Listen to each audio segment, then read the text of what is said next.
c'est Evelyne de Sobre et Branché. Et Marie-Lou d'Apéro à zéro. Alors, comme nous, on est déjà sobre, on s'est donné comme défi de faire 28 podcasts en 28 jours pour vous aider à traverser votre mois de février. Bonne écoute!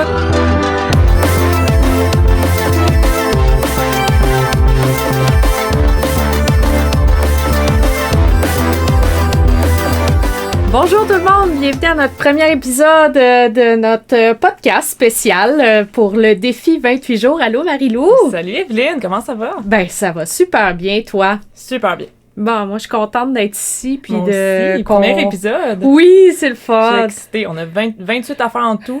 Puis on a bien hâte de vous accompagner à travers votre défi ensemble, moi puis Evelyne. Oui. Nous autres, on est des habitués des 28 jours, hein? Ouais, mais on a commencé par 28 jours, fait que... Exactement, tout à fait.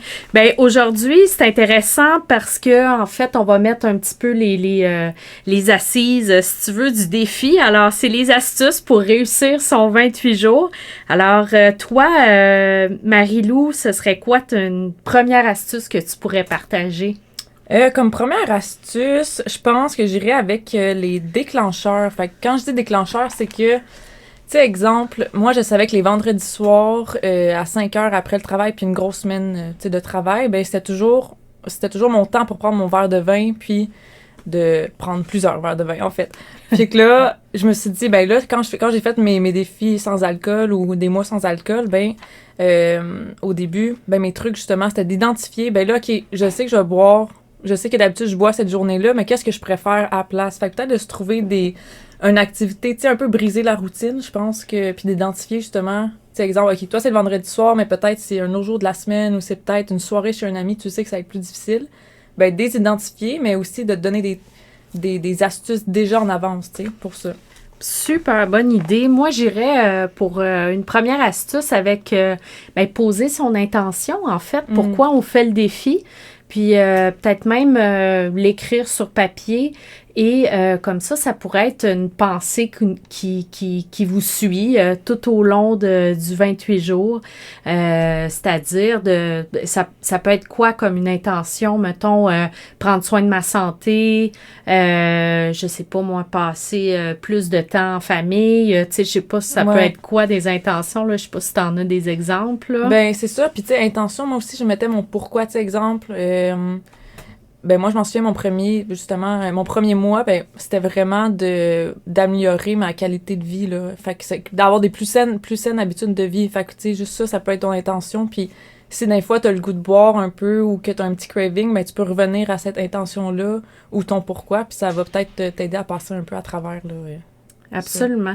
Oui, moi, c'est ce que je ferai en premier, en fait, de vraiment poser l'intention de départ. Premier jour, là, que vous commencez votre défi, peut-être d'écrire ça quelque part ou, tu sais, de le laisser soit sur le frigo ou, je sais pas, dans un livre ou, tu sais, votre agenda, puis vraiment parce qu'on dirait quand tu le dis dans ta tête, c'est quelque chose, mais de vraiment de l'écrire puis mettre sur papier pour, tu sais, puis des fois, tu le vois à travers le mot, ça peut être le fun.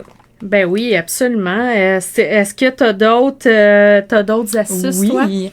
Puis aussi, je veux juste mentionner que toutes les astuces qui sont abordées aujourd'hui là, dans notre premier épisode, on va vraiment aller plus en détail dans chacun des autres épisodes à travers le mois. Un autre astuce que j'ai, ben c'est sûr que étant la propriétaire de Apéro à zéro, qui est une boutique en ligne sans alcool, ben je me disais, ça serait bon d'avoir des produits sans alcool durant le défi parce que souvent, justement, un vendredi soir, un week-end ou si t'as une soirée entre amis, ben je pense que c'est toujours winner d'avoir un petit verre ou un petit cocktail Vraiment à te faire. Puis, tu sais, ça aussi, quand t'as un craving, même si t'es tout seul chez vous, mais tu te dis, j'allais me faire un petit cocktail, puis ça va juste faire passer peut-être l'envie de boire, là, tu sais. Ben, c'est ça. Puis d'ailleurs, pour faire un petit peu de millage sur ce que tu es en train de dire, je pense qu'on a tendance à pas bien s'hydrater en général. Alors moi, ce serait une de mes astuces aussi ben oui, absolument un produit sans alcool, mais ça peut être aussi simplement de boire de l'eau là, à travers la journée. Donc, de s'assurer d'être bien hydraté parce que des fois, les signaux peuvent se mélanger dans notre cerveau. Puis juste parce qu'on a soif, tu sais, on peut s'imaginer qu'on a envie de boire du vin. Puis c'est un peu ça aussi avec la bouffe. Donc, des fois, quand on a faim aussi, ça peut faire un petit peu le même effet d'une espèce de craving. Tu sais, on a vraiment le goût de quelque chose. Fait que moi, je dirais ça simplement, de bien s'hydrater puis de bien manger. C'est comme des bons trucs aussi, là. De bien manger. Puis même, moi, je dirais aussi dans les premières semaines, des fois, ça se peut que... Parce que, tu sais, dans l'alcool, souvent, on retrouve beaucoup de sucre. Fait que ça se peut que vous ayez un peu des sugars, tu sais, des cravings de sucre. Fait que, tu sais, peut-être aussi manger, justement, comme disait Evelyne, de manger quelque chose. Mais des fois, le sucre va comme atténuer aussi ce rush des fois qu'on recherche là, avec un verre de vin ou parce qu'il y a souvent du sucre dans l'alcool. Oui, vraiment beaucoup.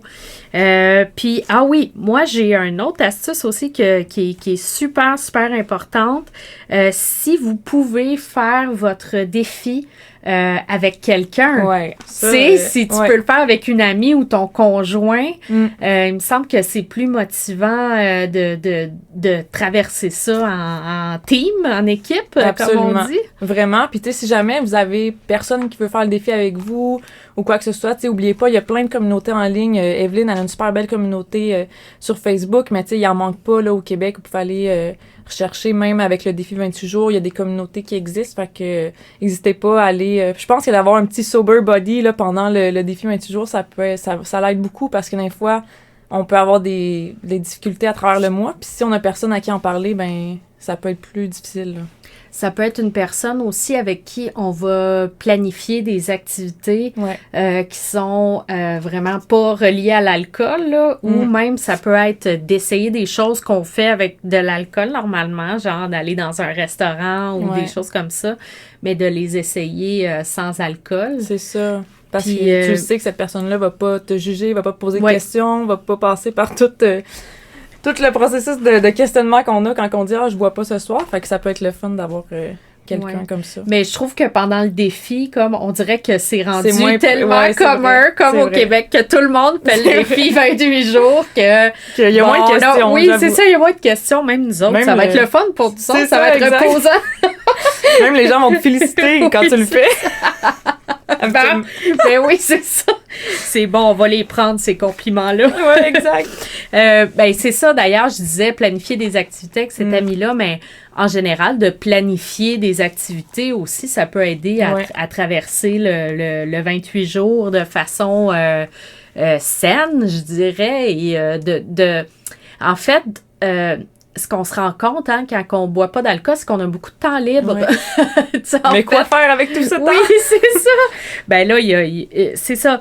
En fait, on va faire un épisode dans quelques jours sur des idées d'activités qu'on peut faire. Mais ce qu'on voulait véhiculer dans cet épisode-ci, je pense, c'était plus de planifier.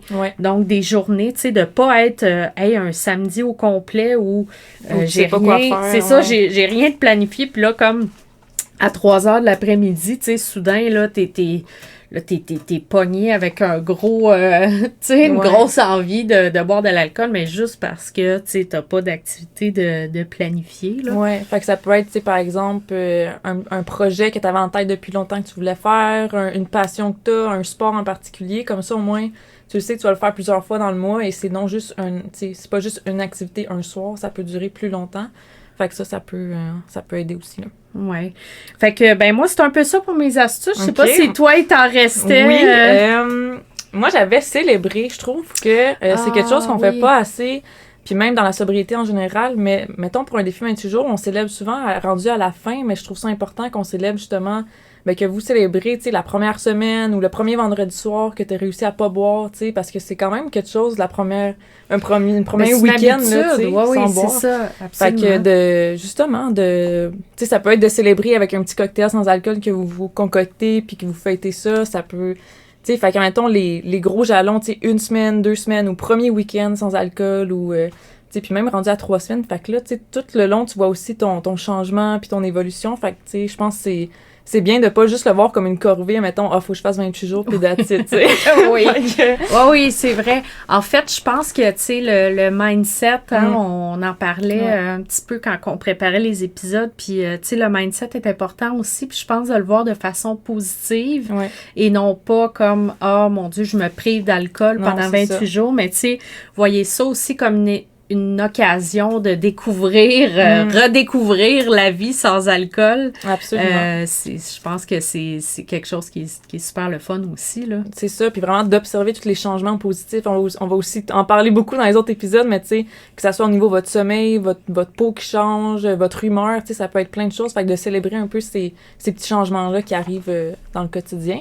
Puis j'avais une dernière astuce, ça serait de préparer votre maison, parce que tu sais, souvent on a de l'alcool mettons, on a un bar sans alcool, on va avoir des bouteilles de vin qui sont là, mais peut-être juste mettons la première journée là, pour préparer votre mois, peut-être les cacher ou je sais pas, mettre plus de l'avant peut-être des produits sans alcool pour pas, parce que des fois ça peut être une tentation là, d'aller la bouteille est là, ben je vais aller me faire un verre, c'est plus facile. Ben oui, absolument. Ah oui, je trouve que c'est tellement une bonne idée, ça. Ben oui, c'est sûr. Ouais, parce juste que... de pas l'avoir à trop à disposition.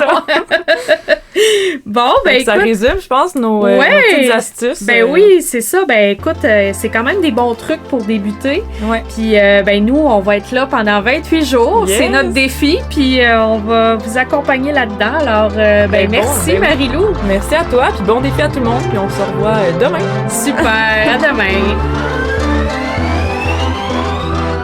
Pour continuer la conversation, vous pouvez retrouver Marie-Lou sur Instagram @apéroazéro, sur Facebook apéroazéro ou sur sa boutique en ligne apéroazéro.ca.